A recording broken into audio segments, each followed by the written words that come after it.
before we get into the book and everything, and I was talking about your background, I just love to hear all about this because, as you said, growing up in the 80s and 90s, and then you joined the military during peacetime, but you're Yeah. a combat veteran. I mean, I'd love to hear going into there during peacetime, serving during peacetime, and then 9/11 happens and you have several combat deployments. Yeah. You know, I did join in peacetime, and it was it was after Desert Storm, which I was in junior high, I think, when Desert Storm happened. So we were in the Middle East, but it was all, Southern Watch, and it was all the peacetime operations. So that's what I kind of expected I was going into. I went through the Naval Academy, graduated in 1999, started flight training, ended up, training in the Hornet. And on my first day, my first F-18 simulator was 9/11.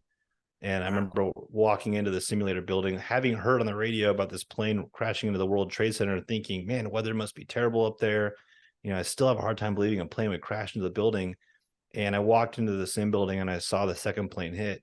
And I knew at that moment that we were going to war. And, we were at war for the rest of my career. And so it definitely put things into perspective, because you've trained your entire career up until that point for this moment. And so I knew every training mission I did from that moment on had meaning. When I trained in close air support, I knew that I was going to one day be flying over Afghanistan. I didn't know it was going to be Iraq, but I knew I was going to be doing something to support the guys on the ground um, that were kind of, hitting back against the enemy. I knew that was going to happen. So it definitely put things in perspective for me. Um, as far as like my combat deployments go, I'm sure everyone kind of feels the same. The first one is definitely like eye-opening experience, and then it becomes more routine.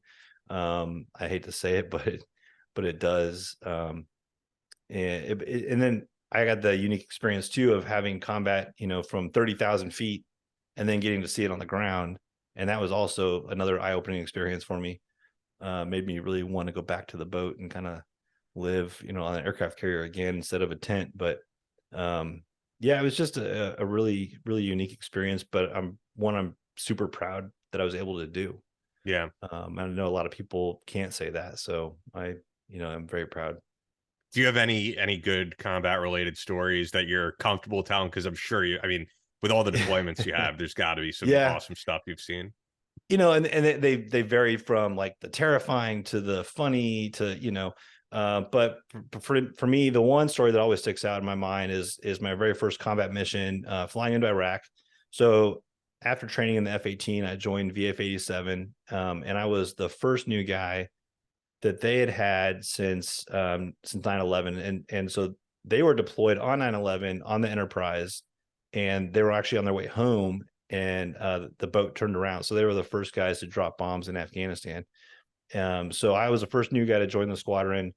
So these are all very seasoned combat experience, guys that I'm flying with. And now we go on deployment on the Roosevelt, and this is during the shock and awe part of Iraqi freedom. So we're just starting, and we were in the Mediterranean, and we were flying through Turkey to get into Iraq from the north. So we were supporting all special operations forces, other governmental agencies that were on the ground doing stuff. We were the only support they had, so we were doing close air support for them.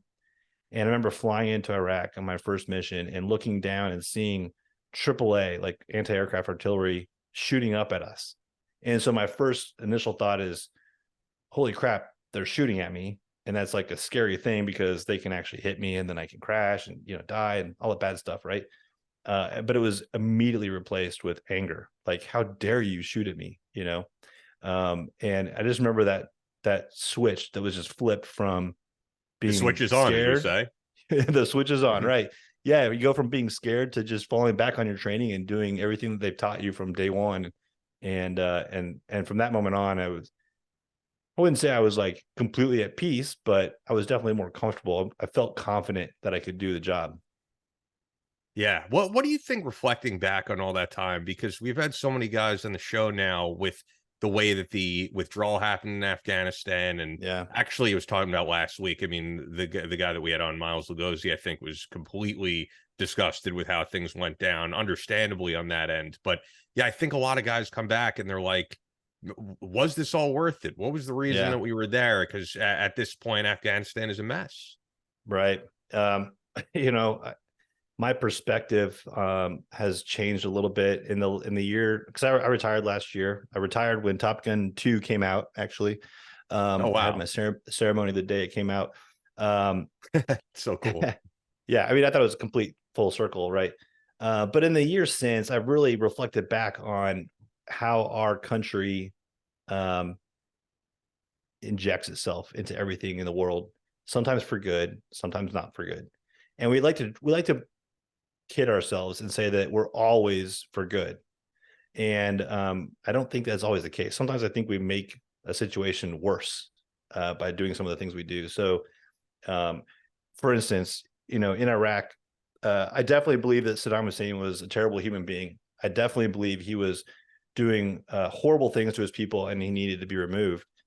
But the way we did it, I don't know if that was the best way. I mean, there could have been a better way. And I always ask myself, is there a reason we chose to do it that way? So when you fast forward now, you're looking at Afghanistan and you're looking at the withdrawal. Why did we accelerate the timeline? Why did we, why did we not, well, first of all, why did we negotiate with the Taliban? Number one.